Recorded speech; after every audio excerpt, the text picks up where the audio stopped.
జై ఆంధ్ర, జై జనసేన, జై భారత్.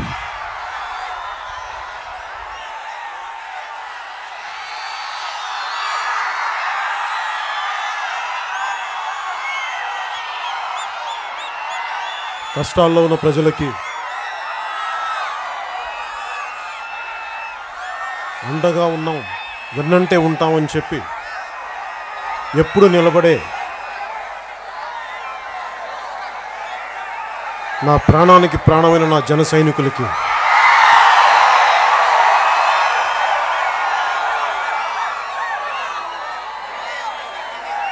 నా గుండెల్లో దీపంలాగా వెలిగే మా వీర మహిళలకి,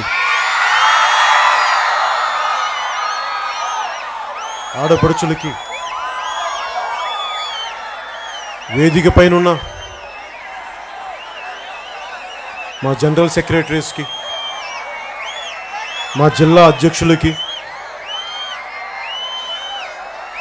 మా నాయకులకి అందరికీ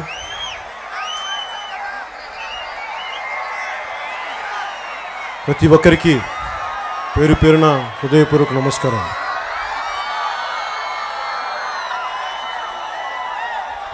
మత్స్యకారుల కోసం, వారి అభివృద్ధి కోసం, వారి అభ్యున్నతి కోసం, వారికి అండగా నిలబడటం కోసం చేసిన యాత్ర ముందుండి నడిపించి ఉభయ రాష్ట్రాలకి, అంటే ఉమ్మడి రాష్ట్రానికి సభాపతిగా పనిచేసి మంచి పేరు తెచ్చి హుందాగా వ్యవహరించి నాకు వెన్నుదన్నుగా నిలబడ్డ పిఎస్సి చైర్మన్ పెద్దలు నాదెండ్ల మనోహర్ గారికి నా హృదయపూర్వక నమస్కారం.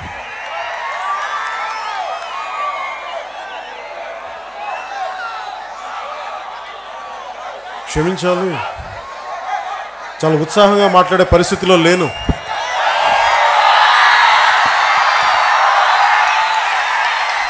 దానికి కారణం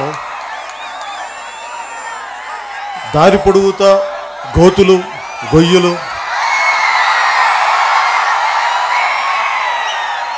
సరే మత్స్యకారుల సభనై మత్స్యకారుల అభ్యున్నతి కోసం వచ్చే సభ కోసం రాష్ట్ర ప్రభుత్వం కూడా చాలా చక్కని ఏర్పాటు చేసింది. దారంతా గొయ్యలు తీసి పడవ ప్రయాణంలాగా కార్లు, చక్కటి అభివృద్ధి. మాయాబజార్లో లాహిరి లాహిరి పాట గుర్తొచ్చింది, ఇలా ఊగుతూ తూగుతూ.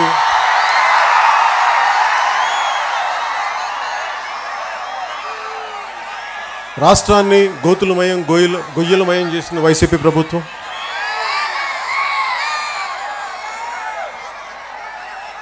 అలాగే గత పంచాయతీ ఎన్నికల్లో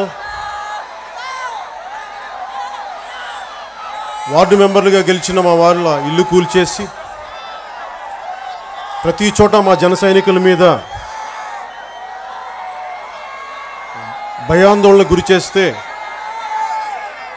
వైసీపీకి నేను చెప్పేది ఒకటే, వైసీపీ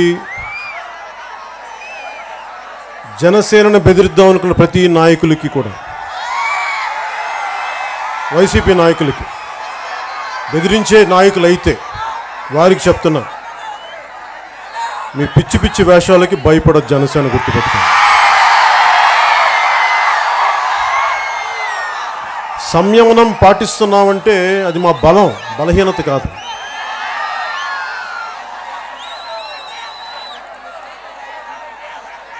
సంయమనం పాటిస్తాం.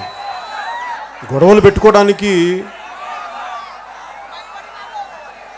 ఆలోచిస్తాం, చెయ్యాలా వద్దా, ఒక మాట చెప్పాలా అనాలా లేదా, చాలా ఆలోచించి మాట్లాడతాం. ఎందుకంటే నేను ఒక పార్టీని లీడ్ చేసే అధ్యక్షుడిగా మీ అందరి పట్ల, మీ కుటుంబాల పట్ల నాకు చాలా బాధ్యత ఉంది. నేను ఎలా పడితే అలా మాట్లాడి, ఎలా పడితే అలా రెచ్చగొట్టను. కానీ పదే పదే వైసీపీ అక్రమంగా పోలీసులు కేసులు బనాయించి, అక్రమమైన కేసులు బనాయించి ఇదే పనిగా హింసిస్తే మేము ఏ స్థాయికైనా రోడ్డు మీద తెగించి మీకు నిలబడతాం, గుర్తుపెట్టుకోండి.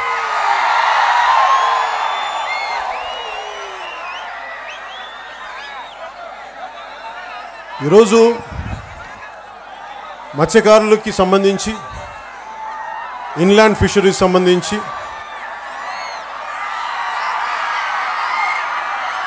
జీవో 217 అనేది ఒక పెద్ద సమస్య అయింది. ఈ సమస్య కోసం మాట్లాడాలని చెప్పి దాదాపు 6 నెలల క్రితం బొమ్మిడి నాయకర్ గారి నాయకత్వంలో జనసేన మత్స్యకార విభాగానికి సంబంధించిన ప్రతి ఒక్కరూ ఆయన అప్రోచ్ అయ్యి ఈ సమస్య మీద మీరు స్పందించాలి అంటే ఆ రోజు మొదలుపెట్టిన ఆలోచన ఈ రోజున ఒక యాత్రగా ప్రారంభించి దాని ముగింపు ఈ రోజున నరసాపురం తీసుకొచ్చాం. దీని వెనక 60 నుంచి 75 లక్షలు ఉన్న అగ్నికుల క్షత్రియులు, పల్లె కాపులు, పల్లె రెడ్డిలు, ఓడ బలిజలు ఇత్యాది 16 కులాలతో పాటు వాటికి అనుసంధానంగా ఉండే ఇంకొక 16 కులాలు కలిపి 32 కులాలు, మత్స్యకార కులాలు, ఉపకులాలతో కలిపి 32 కులాలు, 30 కోస్తా మన తీర ప్రాంతం రాష్ట్రంలో, మన దేశంలోనే మొదటి 3 ఒకటిది మన 954 కిలోమీటర్లు ఉంటుంది.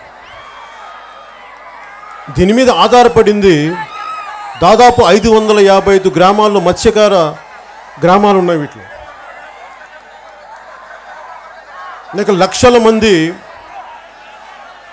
మత్స్యకారులు ఉన్నారు. వీళ్ళందరి భవిష్యత్తు ఎన్నోసారి, ఎందుకంటే నేను కపాసకుర్తిలో పోరాట యాత్ర, అప్పుడు నేను పోరాట యాత్ర ప్రారంభించింది శ్రీకాకుళంలోని కపాసకుర్తిలో గంగమ్మ తల్లికి పూజ చేసి పోరాట యాత్ర ప్రారంభించాను. ఎందుకు పోరాట యాత్ర అంటే సమస్యలు నేను వెళ్ళి తెలుసుకుంటాను, మీ కష్టాల్లో నేను ఒకడిని అవుతాను. గంగమ్మ తల్లి ఆశీస్సులు ఎందుకు తీసుకున్నానంటే మత్స్యకారుల కష్టాలు నాకు ఆ రోజు నుంచి తెలుసు. నాకు ఇది కొత్త కాదు. నాకు ఈరోజు ఎంత నిలబడాలనుకున్నాను. ఈ రోజున కనుక జనసేన కనీసం ఒక్క పట్టుమని 10 మంది ఎమ్మెల్యేలు ఉండుంటే ఈ రోజున ప్రభుత్వం ఈ జీవో 217 ఇవ్వడానికి ధైర్యం చేసేది కాదు. చింపేసేవాళ్ళం, ఇలా చింపేవాళ్ళు.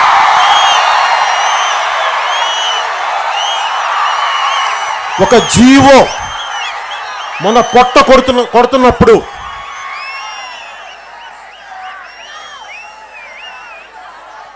సివిల్ డిజోబీడియన్స్ అనేది ఒకటి ఉంది. హెన్రీ డేవిడ్ థోరో ఆయన స్ఫూర్తితో మహాత్మా గాంధీ గారు ప్రారంభించి, మనకి ఇష్టం లేని చట్టం ఒకటి, మనల్ని దోపిడీ చేసే చట్టం ఒకటి, మన కష్టాన్ని దోచే చట్టం ఒకటి, అది మన మీద ఉంటే దాన్ని ఎదుర్కోవటం, చట్టాలని పాటించటం ఎంత అవసరమో దోపిడీ చేసే చట్టాలని పాటించకపోవడం కూడా అంతే అవసరం. అదే సివిల్ డిజోబీడియన్స్. చట్టాలని ఉల్లంఘించాలి ఒక్కోసారి, ఎప్పుడు అది మనకు నష్టాలను కలిగిస్తుంటాయి. అలాగే ఈరోజు వైసీపీకి ప్రభుత్వానికి చెప్తున్నాను, మీరు ఈ జీవో 217ని ఇన్ని లక్షల మంది పొట్ట కొడుతున్నారు మీరు, అందుకు నేను చించాను. దీని మీద మీరు కేసులు పెట్టుకోండి, సంతోషంగా పెట్టుకోండి. జైలుకి వెళ్ళడానికి సిద్ధంగా ఉన్నాను మా మత్స్యకారుల కోసం. మీరు ఒక చట్టాన్ని తీసుకొచ్చేటప్పుడు చాలా ఆలోచించి పట్టుకురావాలి. భారతదేశం కులాలతో నిండిపోయిన సమాజం. అన్ని కులాలకి సమాన ఆర్థిక పరిస్థితులు లేవు. కొంతమందికి, కొన్ని వర్గాలకే ఉంటుంది. ఉత్పత్తి కులాలు ఇవన్నీ, ఎంబీసీ కులాలు ఇవన్నీ. రెక్కాడితే కానీ పొట్టాడదు. అలాంటిది ఈ రోజున ఇలాంటి జీవో 217 తీసుకొచ్చి అనేక రకాలుగా ఇబ్బందులు పెడతా ఉంటే దాని వెనక కొంత ప్రజలు మీకు చెప్తాను, మత్స్యకారులు అందరికీ కూడా. నేను చట్టాన్ని చాలా బలంగా పాటించేవాడిని, చట్టాలను నమ్ముతాను. కానీ చట్టాలు మనల్ని ఇబ్బంది పెడతా ఉంటే వాటిని నేను ఉల్లంఘించడానికే సిద్ధం ఉంటాను. నాకు అసలు ఇబ్బంది లేదు. ఎందుకంటే నేను రాజకీయాల్లోకి వచ్చింది భయపడటానికి, నేను రాజకీయాలకు రాలా. వంగి వంగి దండాలు పెట్టడానికి నేను రాజకీయాల్లోకి రాలా. నీలో సాహసం ఉంటే దేశంలో అంధకారం ఉంటుందా? నీలో సాహసం ఉండాలైతే. అలాంటి సాహస వీరులు మత్స్యకారులు. వేటాడటం వారి వృత్తి. సముద్రంలోకి పోయి చేతిలో ఒక వల తీసుకొని ఒక చిన్న పడవలో పోతారు లోపలికి. ఎంత సాహసం ఉండాలి దాంట్లో. అలాంటి సాహసంతో నిండిపోయిన ఈ మత్స్యకారులు, వారిని భయపెడతారంటే ఒక సాహసం ఉన్న గుంపు 65 లక్షల మంది సాహసం గుండెల్లో నిండిపోయి ఉంటుంది వీళ్ళకి. మీ సాహసమే నాలో స్ఫూర్తి తెచ్చింది. అందుకే నేను కపాసుకుర్తిలో గంగమ్మ పూజ చేసి ఎందుకు తీసుకుని, మీ స్ఫూర్తి నాకు కావాలి. మీలో ఉండే సాహసం నేను స్ఫూర్తిగా తీసుకొని రాజకీయ ప్రయాణం మొదలు పెడుతున్నానని చెప్పి ఆ రోజున మత్స్యకారులకి గౌరవప్రదంగా మీరే నాకు స్ఫూర్తి, అందుకని ప్రారంభించాను. ఈ రోజున జీవో 217 అనేది ప్రతి కులం కూడా మనం అర్థం చేసుకోవాల్సింది. ఉత్పత్తి కులాలు ఇది. గోరటి వెంకన్న రాసినట్టుగా పల్లె కన్నీరు పెడుతుందో, కనిపించిన కుట్రలో పల్లె ఇరుక్కుపోయింది, చాలా గాయాలు పాలైంది అనేది ఆయన అర్థం వచ్చే పాటని చూస్తే, ఏదైతే ఉత్పత్తి కులాలు ఉన్నాయో ఉత్పత్తి కులాలకి రాను వచ్చి ఈ ఆర్థిక వ్యవస్థలో ఇబ్బందులు గురవుతూ ఉన్నారు. మరబోట్లు రాకముందు సముద్ర తీరం అంతా మత్స్యకారులదే. సముద్రంలోకి వెళ్ళడానికి ఒక హద్దులు లేవు. ఒక చిన్న నాటుపడ ఒక వల వేసుకొని ఒక తెడ్డేసుకొని ముందుకు వెళ్ళిపోవచ్చు. మత్స్య సంపద అంతా వారిది.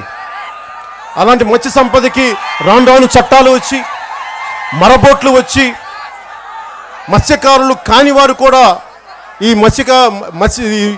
ఫిషరీస్ దాంట్లో ప్రవేశించిన తర్వాత మత్స్యకారులు ఉనికి సమస్య అయింది. ఇన్ని లక్షల మంది ఉన్న మత్స్యకారులు సమూహానికి ఇంకా ఎందుకు ఆర్థిక ప్రగతి ఎందుకు లేదు? ఇంకా దేహి అనే పరిస్థితి ఏంటి? దాన్ని దృష్టిలో పెట్టుకునే నేను మత్స్యకారులకు అండగా నిలబడాలి, జనసేన అండగా నిలబడాలి అని చెప్పి మేము మొదటి నుంచి అనుకుంటానే ఉన్నాం. దాని తగ్గట్టుగా నిలబడాం. మా దురదృష్టం, బొమ్మిడి నాయకర్ లాంటి ఒక బలమైన మత్స్యకారుల కులాల నుంచి వచ్చిన వ్యక్తిని గెలిపించుకోలేకపోయాం. కానీ గెలుస్తాం, నిలబడతాం.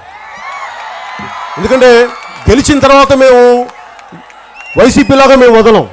ఓడిపోయినా మేము నిలబడే ఉన్నాం చెప్పడానికి ఉన్నాం. ఈ రోజున బొమ్మిడి నాయకర్ ఓడిపోయినా కానీ, ఎవరు నిలబడకపోయినా కానీ ఒక దమ్మున్న నాయకులా నిలబడ్డాడు. మొత్తం నడిచాడు ఇన్ని రోజులు. అలాంటి దమ్మున్న నాయకులు ప్రతి ఊర్లో ప్రతి నియోజకవర్గంలో ఉండాలని కోరుకున్నాను. ఆయనే నాకు స్ఫూర్తి. ప్రతి ఒక్కరు ఆయన స్ఫూర్తిగా తీసుకోవాలి, ముందుకు తీసుకెళ్ళాలి. ఈ జీవో 217 అర్థం చేసుకోవాల్సింది మత్స్యకారులు కానీ ప్రజలందరికీ చెప్పదలుచుకుంది. ఇదివరకు తీర ప్రాంతంలో కాకుండా లోపల మన కుంటలు చెరువులు ఉంటే అక్కడ మత్స్యకార సహకార సంఘాలు వాళ్ళు పాడుకోవచ్చు వేలం పాట. సో వాళ్ళు పాడుకొని ఒక 10%, 15% పంచాయతీ కట్టి మిగతాది అందరూ సభ్యులు పంచుకునేవాళ్ళు. వచ్చేది నిజంగా వారి దాంట్లో అద్భుతంగా డబ్బుగానే ఉండండి. ఈరోజు ఈ పరిస్థితి ఎందుకు ఉంటుంది? కానీ వైసీపీ గొప్పతనం ఏంటంటే లేని సమస్యను సృష్టించడంలో మహా ఉద్దండులు వాళ్ళు. ఒక సమస్య ఉండదు అక్కడ, ఒక సమస్యను సృష్టిస్తారు, మళ్ళీ దానికే వాళ్ళు సొల్యూషన్ క్రియేట్ చేస్తారు, నిలబడతారు. మళ్ళీ మనకి సమస్య పెట్టి మళ్ళీ పోరాటం చేస్తే దాన్ని మళ్ళీ అటు ఇటు చేసి మళ్ళీ సమస్యకు పరిష్కారంలాగా చేసి కాలయాపన చేసి మన రోడ్ల మీదకి ఇడుస్తూ ఉంటారు. ఎదురు తిరుగుతూ ఉంటే భయపెట్టేస్తా, నీకు పెన్షన్లు రావు, నీకు నిరుద్యోగ భృతి ఉండదు, ఆ భృతి ఉండదు, ప్రతిసారి బెదిరించడమే. లేదంటే ఇల్లు కూల్చేస్తాం, రేషన్ కార్డు లేవు, ఇలా ప్రతిసారి బెదిరించి ఎక్కడో చోట అలసిపోయాం మనందరం. ఇలాంటి అలసిపోయిన వాళ్ళకి జనసేన అండగా ఉంటుంది. ఈ రోజున మత్స్యకారులకు మీరు చెప్పండి, ఒక మత్స్యకారుడు చనిపోతే ఈ వేట ప్రమాదంలో సముద్రం తీరంలోకి చనిపోతే వాళ్ళకి ఈ మనకి ఇన్సూరెన్స్ ఉంటుంది, ఒక 5 లక్షలు. ఇన్సూరెన్స్ 5 లక్షలు కాదు 10 లక్షలు ఇస్తామని చెప్పిన వాళ్ళు ఈ రోజున సెంట్రల్ గవర్నమెంట్ వచ్చి 5 లక్షలు తీసుకోవడం కేవలం 5 లక్షలకే పరిమితం చేశారు. అది కూడా ఎంతమందికి ఇచ్చారంటే దాదాపు 63 మంది 64 మందికి 3 సంవత్సరాల్లో వాళ్ళు ఇవ్వగలిగింది 64 మంది. సంవత్సరానికి వేటకెళ్ళి దాదాపు 140 పైచీలకు చనిపోతారని చెప్పి గణాంకాలు చెప్తా ఉంటే వాళ్ళు ఇచ్చింది ఇన్ని సంవత్సరాల్లో 64 మందికి. ఒక్క జనసేనే మా జన సైనికులు ప్రాణాలకు కోల్పోయి నిజమైన ఇబ్బందుల్లో ఉంటే వారికి ఒక పార్టీ తరపునే ఒక పార్టీగా ఉండి, సరిగ్గా ఒక ఎమ్మెల్యే లేని పార్టీగా ఉండి కూడా మేము 45 మందికి మేము 5 లక్షలు ఇచ్చామే మేము. మీరు ఇన్ని లక్షల కోట్లు పెట్టుకొని 63 మందిగా మీరు ఇచ్చేది ఎటు వెళ్తుంది డబ్బు? మటన్ కొట్లు పెట్టుకోవడానికి, చేపలు అమ్మడానికి. ఓ పని చేయండి అమ్మ, మీరు ఎవరైతే వైసీపీ నాయకులు ఉన్నారో ఓ పని చేయండి, మీరు చీకులు కొట్టు కూడా పెట్టుకోండి. అక్కడ పక్కనే అలాగే బ్రాండ్ షాపులు అమ్ముకుంటారు కదా, మీరు ఆ పక్కన చీకులు కొట్టుకుంటూ పెట్టుకొని అందరూ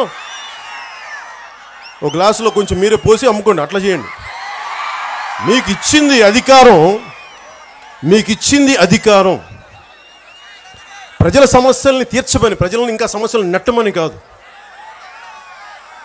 మీరు మటన్ కొట్లు చికెన్ కొట్లు నడపమని కాదు మీకు అధికారం ఇచ్చింది. అసలు ప్రభుత్వానికి ఏం పనయా మీకు? మీరు పాదయాత్రలు చేసింది చికెన్ కొట్లు అమ్ముకోవడానికి, చికెన్ కొట్లు పెట్టడానికి, చేపలు అమ్ముకోవడానికి మీరు పాదయాత్రలు చేసింది. మీరు ఆ రోజు చెప్పుండాల్సింది కదా. ఆ రోజున చాలా ప్రామిసులు చేశారు. ఆ రోజున పాదయాత్రలో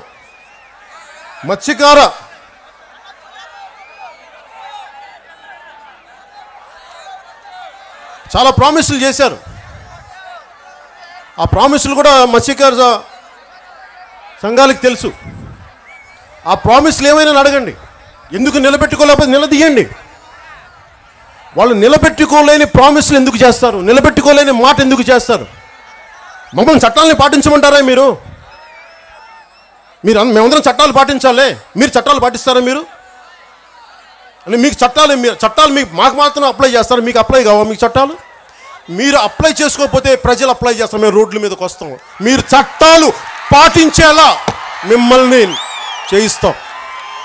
దిగొచ్చారనుకుంటున్నారా మీరు? సామాన్యమైన మనుషులు మీరు గుర్తుపెట్టుకోండి. మీరు ఒక సగటు మత్స్యకారుడు, సాహస వీరుడు కూడా మీరు మత్స్యకార వేటలోకి వెళ్ళే ఒక వీరుడు కూడా సమానం కాదు, మీరు గుర్తుపెట్టుకోండి. వాళ్ళు తిరగబడట్లేదు, అంతే. అన్యాయం జరుగుతుంది, తిరగబడట్లా, ఊరుకొని భరిస్తున్నారు. అది పిరికితనం కాదు, వారు తట్టుకొని నిలబడుతున్నారు. ఒక మత్స్యకారుడికి ఇదివరకు సహకార సంఘంతో పాడుకునే వాళ్ళు ఈరోజు డబ్బులు ఎక్కడి నుంచి పట్టుకొస్తారు? 25% కట్టాలంట. ఎక్కడి నుంచి పట్టుకొస్తారు? అది ఆన్లైన్లో వాళ్ళకి ఎవరు వస్తారో తెలియదు వెనక నుంచి. అంటే కేవలం ప్రతి సంపద మరి ఎంబీసీ కులాలకి ఏమి వెళ్ళాలి, బీసీ కులాలకి ఎలా వెళ్ళాలి? ఇవన్నీ ఉత్పత్తి కులాలే. వాడికి వ్యాపారాలు చేసుకోలేరు, వాళ్ళకి మరపడవలు కూర్చోబెట్టే వాళ్ళు జట్టీలు లేవు. వాళ్ళకి ఉన్న సాంప్రదాయం ఉదాహరణకి గంగవరం ఉంది, గంగవరం పోర్టే ఉంది. అక్కడ జట్టి నిర్మిస్తామని చెప్పి అక్కడ మత్స్యకారులని మొత్తం నిరాశ్రయులు చేశారు. కాలుష్యం వల్ల వాళ్ళ జీవితాలు దెబ్బతింటా ఉన్నాయి. ఇన్ని ఉండి కూడా వాళ్ళకి ఈ రోజుకి వారికి జట్టి నిర్మించలేదు. వాళ్ళకి ఎంతమంది చనిపోయారో పోలీసుల కాల్పుల్లో. ఏ రోజు కూడా ఏ ప్రభుత్వాలు అండగా నిలబడాలని కోరుకున్న ఈ రోజు వైసీపీ కూడా మీరు ఇంత అండగా నిలబడతామని చెప్పి అండగా నిలబడకపోగా మీరు జీవో 217 తెస్తే మేము చేతులు కట్టుకొని ఎందుకు కూర్చుంటాం? మేము ఈరోజు నేను చెప్తా ఉన్నాను, మీరు ఈ ఒక్క ఎన్నికలకి, మత్స్యకారులందరికీ చెప్తున్నాను, ఈ ఒక్క ఎన్నికలకి మాకు భరోసాగా అండగా నిలబడండి. మీరు నిలబడండి. నేను మాటల వ్యక్తిని కాదు, నేను చేతల వ్యక్తిని. ఎందుకంటే నాకు దీంట్లో నాకు చేపల కొట్లు పెట్టుకోవడానికి, మటన్ కొట్లు పెట్టుకోవడానికి, చికెన్ కొట్లు పెట్టుకోవడానికి ఇంట్రెస్ట్ లేదు నాకు.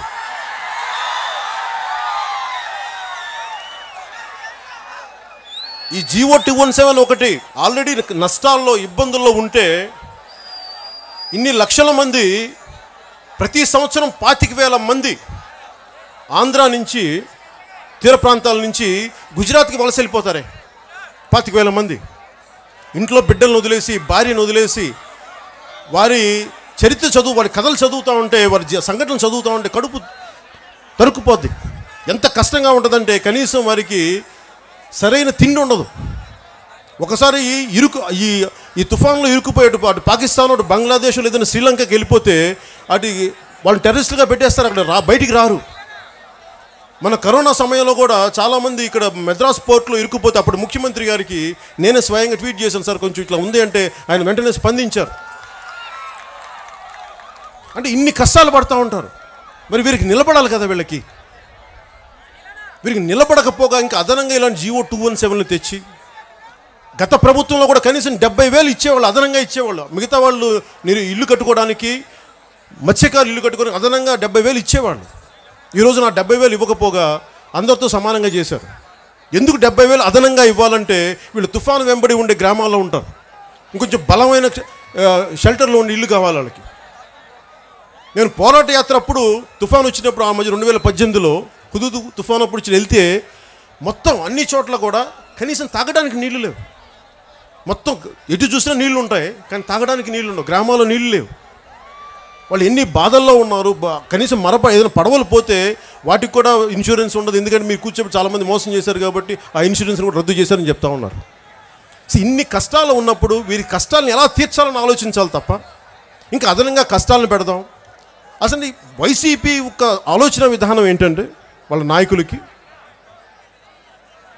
మిగతా వాళ్ళు ఎవరి దగ్గర డబ్బు ఉండకూడదు. ఎంతసేపు మనందరం దేహి అని అంటుండాలి. వాళ్ళ దగ్గరికి వచ్చి ఎంత పెద్ద స్థాయి వ్యక్తి అయినా సరే, సార్ జగన్ గారు కొంచెం మీరు మాకు చెయ్యాలి సార్, మాకు పెద్దలు మీరు చెయ్యాలి మాకు ఇవన్నా, అలా అంటే వారు ఈగో సాటిస్ఫై అవుతుంది, బాగుంటుంది, తృప్తిగా ఉంటుంది. తగ్గారు నా దగ్గర అందరం. ఇదేమో రాజరికమా? ఇది రాజరికం అనుకుంటున్నారా మీరు?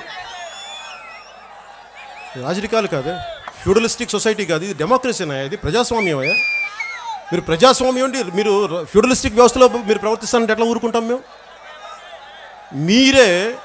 మీకే ఇంత తెగింపు ఉంటే స్వాతంత్ర్య యోధుల స్ఫూర్తిని నింపుకున్న మాకు ఇంకెంత తెగింపు ఉంటుందో మీరు ఊహించగలరా?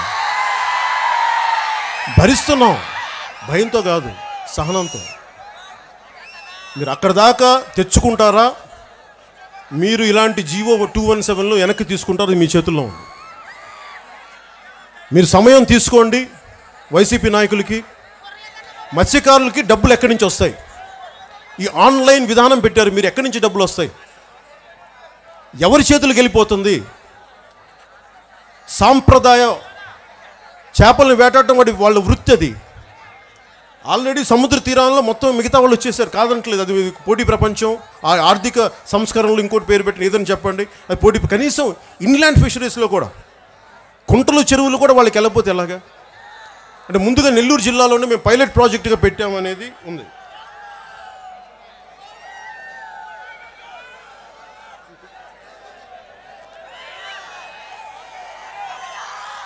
పైలట్ ప్రాజెక్టుగా పెట్టామని చెప్తున్నాను నెల్లూరులో. దీనికి ఒక ఖచ్చితంగా కథ ఉంటుంది. మొత్తం రాష్ట్రానికి అమలు చేయట్లేదు, ఓన్లీ మేము నెల్లూరు వరకే అంటారు. అంటే 100 హెక్టార్లు పైబడిన ఏ చెరువు అయినా సరే మేము వేలం వేస్తాం, ఆన్లైన్ వేలం. అందుకే నెల్లూరు జిల్లాకి మేము గుర్తించామని చెప్పి. దీంట్లో అది ఎలా ఉందంటే, ముందు ఒక వర్తకుడు ప్రయాణం చేసి ఒక డేరాలో ఉంటే ముందు ఆ టెంట్లోకి ఫస్ట్ కాలు పెడుతుంది. పాపం ఫోన్లో ఎండ వస్తుంది కదని చెప్పి కొంచెం లోపలికి రమ్మంటే మొత్తం తీసేసిందండి. ఈ రోజున నెల్లూరు జిల్లాలో 217 జీవోని ప్రవేశపెడుతున్నాం అని చెప్పి, పైలట్ ప్రాజెక్ట్ అని చెప్పి మొత్తం అన్ని తీర ప్రాంతాల్లో ఉండే జిల్లాలన్నిటికీ అన్ని జిల్లాలకి ఇది అప్లై చేయడానికి పెట్టారు. దీనిని ఎక్కడో ఒక చోట ఆపకపోతే ఇన్ని లక్షల మంది ఆధారపడి ఉన్న ఈ మత్స్యకారులకి మీ జీవితాన్ని మీ పొట్టను కొట్టిన వాళ్ళు అవుతారు. మీరు నిలబడాలి. మీరు నిలబడకపోతే మేము నిలబడలేము. ఎందుకంటే మీలో కోపం లేకపోతే నేను కోపం తెప్పించలేను. మీరు నిలబడతారా? మీకు అండగా నేనుంటాను. దెబ్బ నా మీద పడ్డావు, నేను తీసుకుంటాను. దెబ్బ నేను తీసుకుంటాను మీకు. కానీ మీరు నిలబడకపోతే, మీరు భయపడి, కానీ మీరు ఒకటే గుర్తుపెట్టుకుని, వీరికి భయపడొద్దు. వైసీపీ నాయకులకి, వైసీపీ నాయకులను దిగొచ్చారా వీళ్ళేమన్నా? ఇంతమంది ఉన్నాం, వాళ్ళలో 151 ఎంత ఉన్నారు వాళ్ళు? 155 ఎంత? 151 అంత జనసేనతో కలుపుకొని చెప్తుంటాను అప్పుడప్పుడు. మనం వెళ్ళిపోయాడు కదా మన ఎమ్మెల్యే. ఎందుకని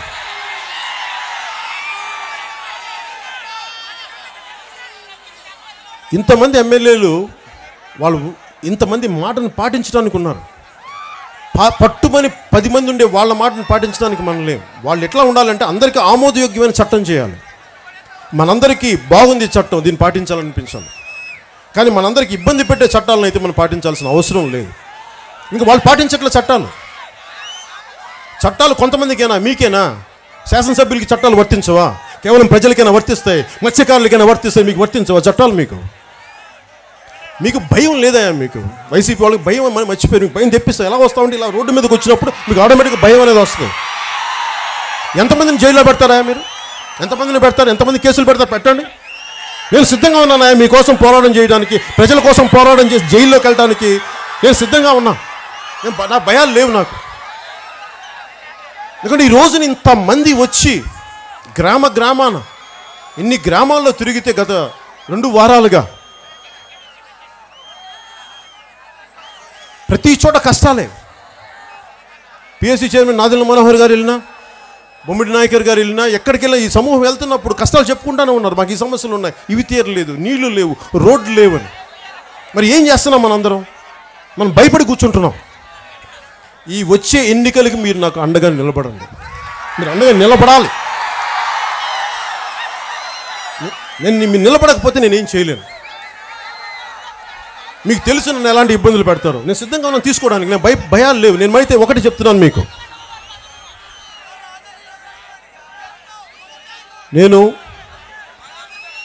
చావడానికి సిద్ధం, కానీ తల వంచడానికి సిద్ధం కాదు.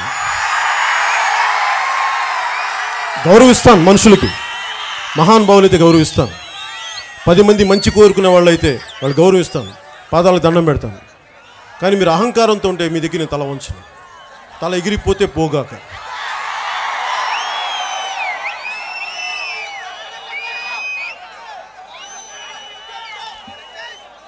మత్స్యకార గ్రామాల్లో కనీస వసతులు లేవు. అందరికీ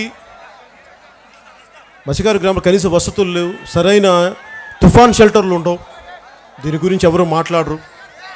గతంలో కూడా, గత ప్రభుత్వ హయాంలో కూడా నేను బలంగా ఈ సమస్యలను బయటికి తీసుకొచ్చిన వాడిని. వారి చేత వారి దృష్టికి తీసుకొచ్చి కొన్ని పనులు చేయించిన వాడిని. వారికి అండగా మత్స్యకారులకు అండగా నిలబడ్డవాడిని. ఈ రోజున ఇలాంటి తప్పుడు చట్టాలు వచ్చినప్పుడు మనం భయపడకుండా ముందుకు పోదాం. అలాగే మొన్న 2021లో లాస్ట్ ఇయర్, పోయిన సంవత్సరం అంతర్జాతీయ మత్స్యకారుల దినోత్సవం రోజున రాష్ట్ర ముఖ్యమంత్రి ఆన్లైన్లో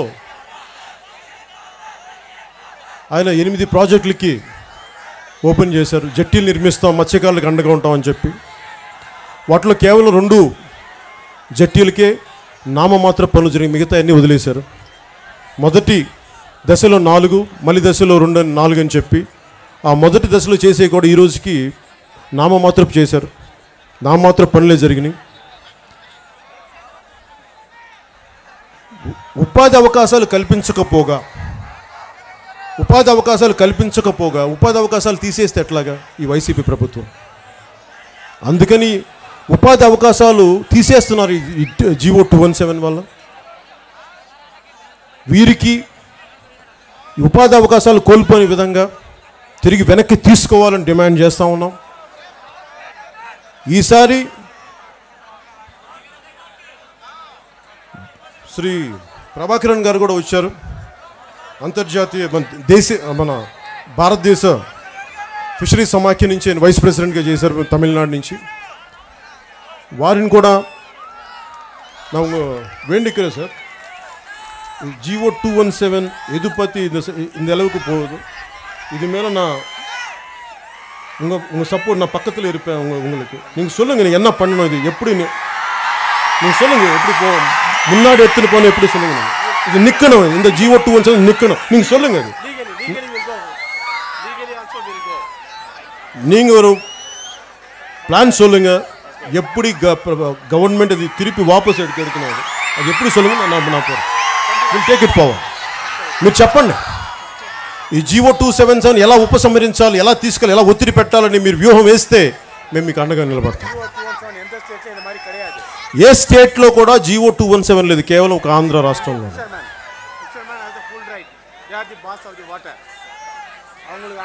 షూర్ సార్.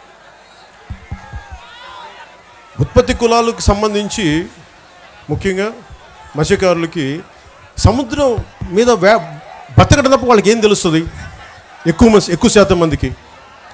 అలాగే వారి కుటుంబాల్లో ఉండే సమస్యలు కానీ వాళ్ళ ముఖ్యంగా వాళ్ళ ఆడపడుచులకు మహిళలకు ఉండే సమస్యలు చాలా తెలుసు నాకు, నేను తిరిగాను కాబట్టి.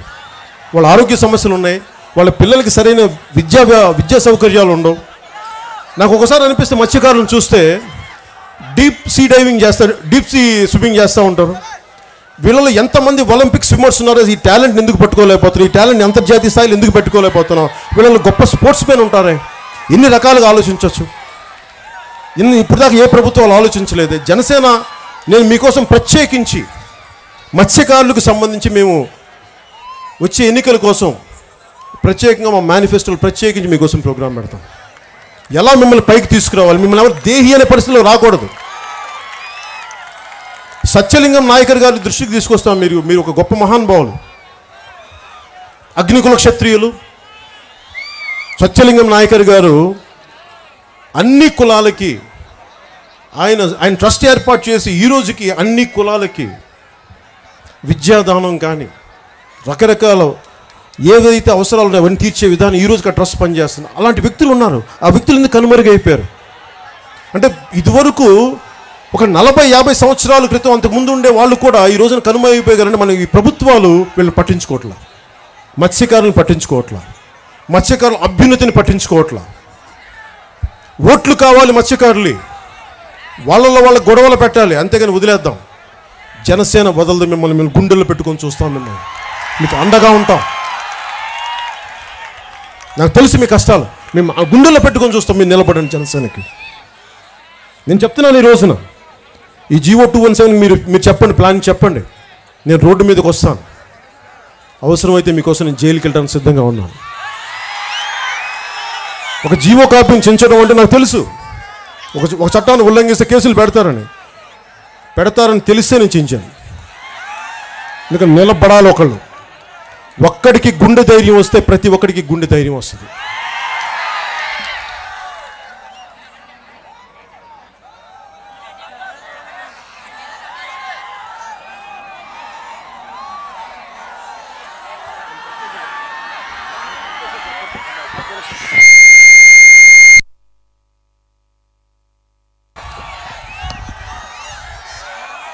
మీకు అండగా నిలబడతాం. మీరు సంపూర్ణ భరోసా పెట్టండి నా మీద, నేను మీకోసం నిలబడేవాడిని. ముఖ్యంగా మత్స్యకారులకి, మీ ఆడపడుచులకి, మీ మహిళలకి వారి ఆరోగ్య సమస్యలు కానీ, వారికి ప్రత్యేక విద్యా వ్యవస్థ కానీ, భవిష్యత్తులో జనసేన రాగానే ఒకవేళ ఎట్టి పరిస్థితుల్లో కూడా వీళ్ళు మొండి పట్టుకెళ్ళి జీవో 217 ముందుకు తీసుకెళ్తే క్షేత్రస్థాయిలో పోరాటం చేయడానికి సిద్ధంగా ఉన్నాం. కాదు కూడదని చెప్పి మనల్లో చీరికలు తెచ్చి వాళ్ళు ముందుకు తీసుకెళ్తే 24లో వచ్చే మన జనసేన ప్రభుత్వం ద్వారా వెంటనే దీన్ని వాపస్ చేస్తాం. అలాగే ఎవరైతే ఇందాక పెద్దలు మనోహర్ గారు చెప్తున్నట్టుగా ఆల్రెడీ కోటేశ్వర్లు మీరు పాడుకునేవాళ్ళు, మీకు ఈ చెరువులు అవసరం లేదు, మీకు వదిలేయండి, వీటిని మత్స్యకారులకు వదిలేయండి. ఎందుకంటే మీరు ఈరోజు పెట్టుబడి పెడితే వచ్చే జనసేన ప్రభుత్వం తీసే సందర్భంలో మీరు నష్టపోకుండా ఉండకూడదు ముందుగానే మీకు హెచ్చరిస్తున్నాను. మీరు దయచేసి మీరు సహకరించండి. వారి జీవనోపాధిని కొట్టకండి. ఈ ఆన్లైన్లో పాడుదాం అనుకుని ఎవరైనా సరే వైసీపీకి మద్దతుగా ఉందామని ఎవరికన్నా దయచేసి మత్స్యకారుల జీవనోపాధిని కొట్టకండి. ఒకవేళ అలాంటి పరిస్థితిలో ఉంటే GO 217ని ముందుకు తీసుకెళ్లకుండా మొదటి పోరాటం చేస్తాం. కాదుకూడదు మొండి పట్టుకెళ్తే మటుకు వచ్చిన వారం రోజులు తీసేస్తాం. ఖచ్చితంగా తీస్తాం. అది దీన్ని గుర్తుపెట్టుకోండి.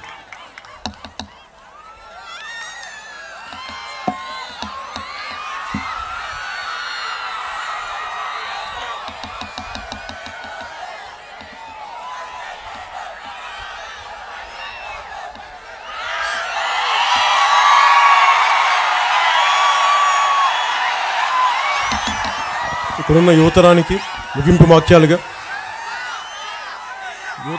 ఇక్కడున్న యువతరానికి నేను మీకోసం ఉన్నాను. ఆడపడుచులకి మీకోసం ఉన్నాను. పెద్దలకి మీకోసం మేము ఉన్నాం. ఎక్కడికి పారిపో, నిలబడి ఉన్నాం. ఈ రోజున నేను పార్టీ పెట్టి నిలబడటానికి గుండె ధైర్యం ఇచ్చింది మీరే. మా ఆడపడుచులు, మా జన సైనికులే. మీరు లేకపోతే జనసేన లేదు. మా ఆడపడుచులు లేకపోతే జనసేన లేదు. మీరే మా స్ఫూర్తి. మీరిచ్చే ఈ గుండె ధైర్యమే నన్ను పోరాటం చేయడానికి ముందుకు తీసుకెళ్తా ఉంది. భవిష్యత్తులో మీకు అండగా ఉంటాం. మళ్ళీ మార్చి 14న మళ్ళీ కలుద్దాం.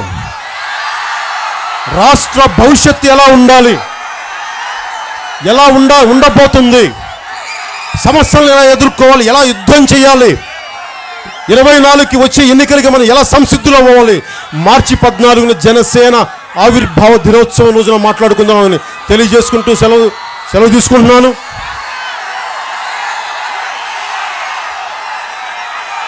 జై ఆంధ్ర, జై జనసేన, జై హింద్.